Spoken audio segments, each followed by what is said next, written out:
Are XE, XEM and XYRS real pronouns? Right, and now, I know why you're having trouble pronouncing them, because I think they're pronounced G, Gem and Jers.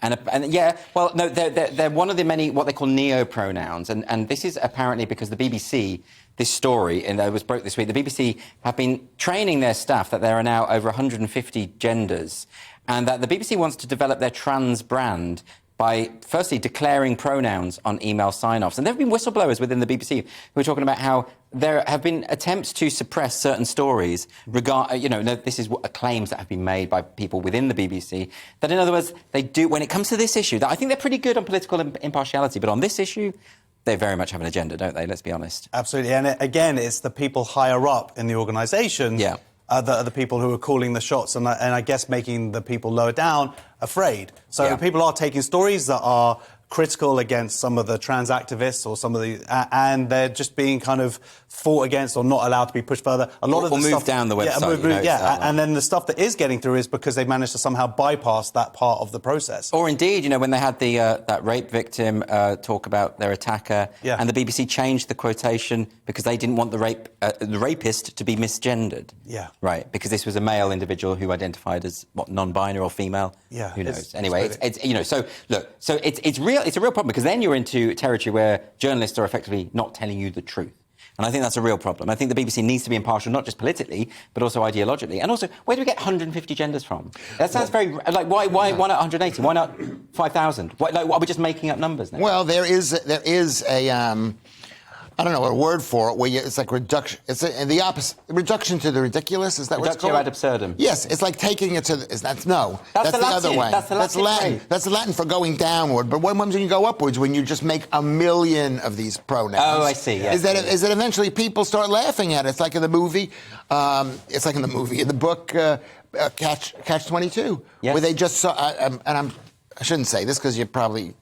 thinking that I don't know anything, but everyone knows that you are an intellectual tour de force. Is that they start signing? It was during the McCarthy era period in America when people were having loyalty oaths, these ridiculous loyalty oaths, and so they just started signing loyalty oaths wherever the soldiers went. If they went to the bathroom or the mess or went out to play.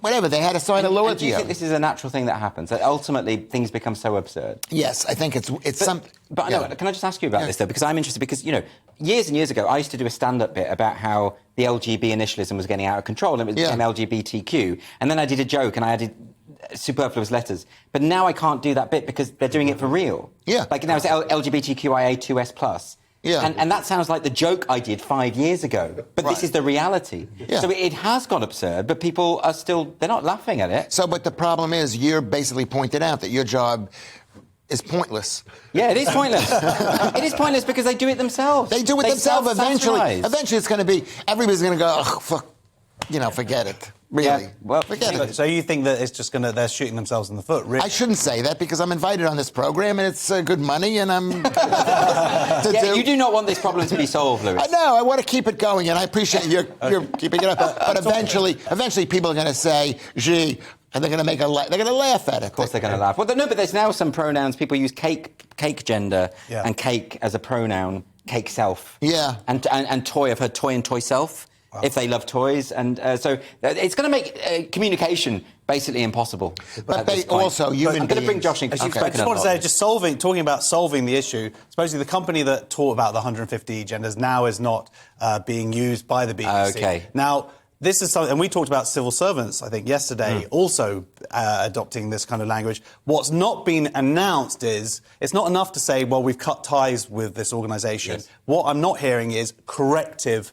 Let's have people going in and going, by the way, sex is binary. Yes. By the way, that's fine to respect people on whatever pronouns they want, but it is not compulsory. That's the point, isn't it? Like, it shouldn't matter. If people want to identify how they want, that's up to them. Absolutely. But why not? But the reality that sex is binary is something that... should anyone have to be taught that? Don't we all know that? No, because these people, go back, teach the head teachers, go to the people who are commissioning these articles and say, look, they're all afraid of their jobs, and go and say, look, this is now the reality. It's OK now. You can speak the truth. I'll tell you what, I'll just dig out my school biology textbook. That'll cover it. Because, I mean, it was all covered when I was 13. Anyway,